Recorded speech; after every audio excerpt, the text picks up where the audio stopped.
அரவக்குறிச்சி தொகுதியில் முருங்கை பதப்படுத்தும் தொழிற்சாலை அமைக்கப்படும் என முன்னாள் அமைச்சர் செந்தில் பாலாஜி வாக்குறுதி அளித்தார். திமுக வேட்பாளர் மொஞ்சனூர் இளங்கோவனை ஆதரித்து பிரச்சாரத்தில் ஈடுபட்ட அவர் இவ்வாறு கூறினார். நாளை ஒரு நாள் தான் இருக்கு தேர்தலுடைய இறுதி கட்டம்.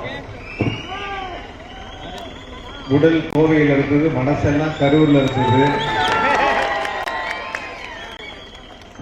முதல்ல அரவக்குறிச்சியிலிருந்து தேர்தல் பணிகளை பிரச்சாரத்தை தொடங்கணுங்கிறதுக்காக நைட்டு 8 மணிக்கு முடிவு பண்ணி நம்முடைய எம்எல்ஏ அவர்கிட்ட சொல்லி காலையில் நாங்கள் ஒரு 10 மணிக்கு வந்துடுறோம், ஏற்பாடு பண்ணுறேன்னு சொன்னோம்.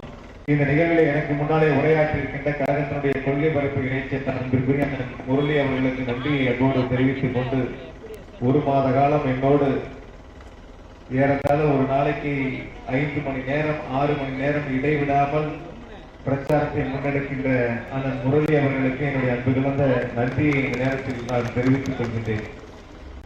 நம்முடைய அரவக்குறிச்சி சட்டமன்ற தொகுதியினுடைய வெற்றி வேட்பாளராக கழகத்தினுடைய தலைவர், தமிழ்நாட்டினுடைய முதலமைச்சர் மாண்புமிகு தளபதியுடைய நல்ல ஆசையோடும், மாண்புமிகு துணை முதலமைச்சர் கழகத்தினுடைய இளைஞரணி செயலாளர் பேரன்பிற்குரிய அண்ணன் உதயநிதி அவருடைய வாழ்த்துக்களோடும், மதசார்பற்ற முற்போக்கு கூட்டணி கட்சியுடைய ஆதரவோடும் அரவக்குறிச்சி சட்டமன்ற தொகுதியில் 2வது முறையாக போட்டியிடுகின்ற அன்பிற்குரிய திரு மொஞ்சனூர் இளங்கோ அவர்களுக்கு உதயசூரியன் சின்னத்தில் வாக்களித்து ஒரு வரலாற்று வெற்றியை உருவாக்கி தாருங்கள் என்ற வேண்டுகோளை உங்களிடத்தில் அன்போடு பணியோடு வைத்து, அரவக்குறிச்சி சட்டமன்ற தொகுதியை பொறுத்தவரை இந்த 5 ஆண்டுகளில் 54 ஊராட்சிகளிலும் சேர்த்து 384 கோடி ரூபாய் அளவிற்கான சாலை வசதிகள் உள்ளிட்ட அடிப்படை கட்டமைப்பு வசதிகளுக்கு நிதிகளை கொடுத்து